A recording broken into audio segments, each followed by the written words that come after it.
Saviez-vous que le plus grand empire du hamburger au monde est né d'un stand de hot-dog? Préparez-vous pour un voyage à travers le temps, une histoire d'ambition, d'innovation et, bien sûr, de beaucoup de restauration rapide. En 1940, à San Bernardino, en Californie, les frères Richard et Maurice McDonald ont ouvert un restaurant en libre service. Ils n'étaient ni des visionnaires technologiques, ni des génies du marketing, ils cherchaient simplement une vie meilleure. À l'origine, ils vendaient des hot-dogs, mais ils se sont vite rendus compte que les hamburgers étaient l'avenir. Leur grande idée? La vitesse. Au lieu de cuisiniers lents et de menus longs, ils ont mis en place un système de production à la chaîne. Chaque employé avait une tâche spécifique. L'un faisait frire les frites, l'autre montait les hamburgers, l'autre servait au comptoir. C'était l'efficacité personnifiée, un véritable balai de restauration rapide. Le succès a été immédiat. Les familles affluaient en masse, attirées par les prix bas et la rapidité du service. Mais les frères McDonald n'étaient pas ambitieux. Ils étaient contents de leur restaurant, de leur routine, de leur petite part du rêve américain.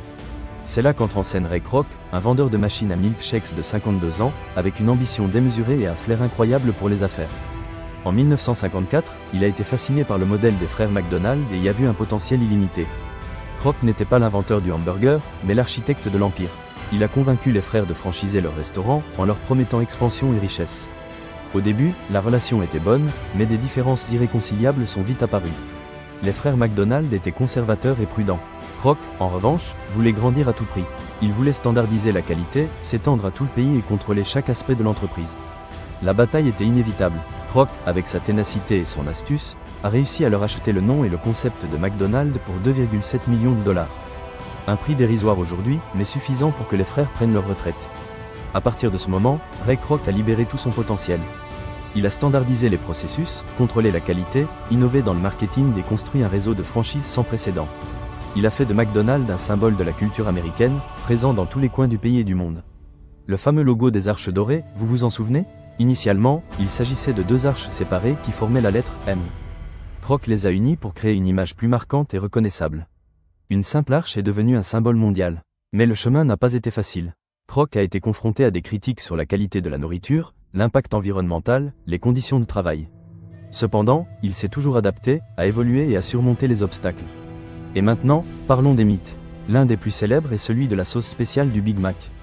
Quel est le secret? Des ingrédients exotiques? Une recette ancestrale? La vérité est beaucoup plus simple. Mayonnaise, cornichons doux, moutarde jaune, ail en poudre, oignon en poudre et paprika. Une combinaison simple, mais irrésistible. Mais il existe un autre mythe, beaucoup plus sombre, qui entoure McDonald's, celui de la viande.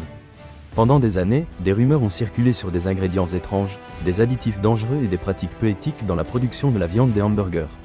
McDonald's a nié catégoriquement ces accusations.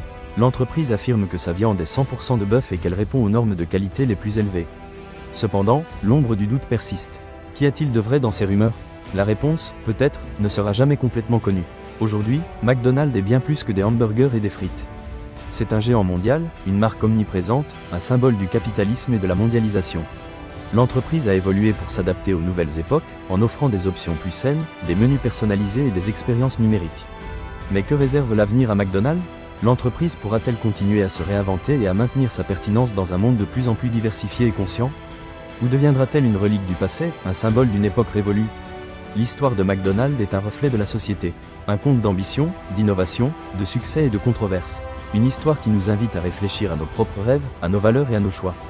Car parfois, derrière un simple logo, il y a toute une histoire que peu co. NS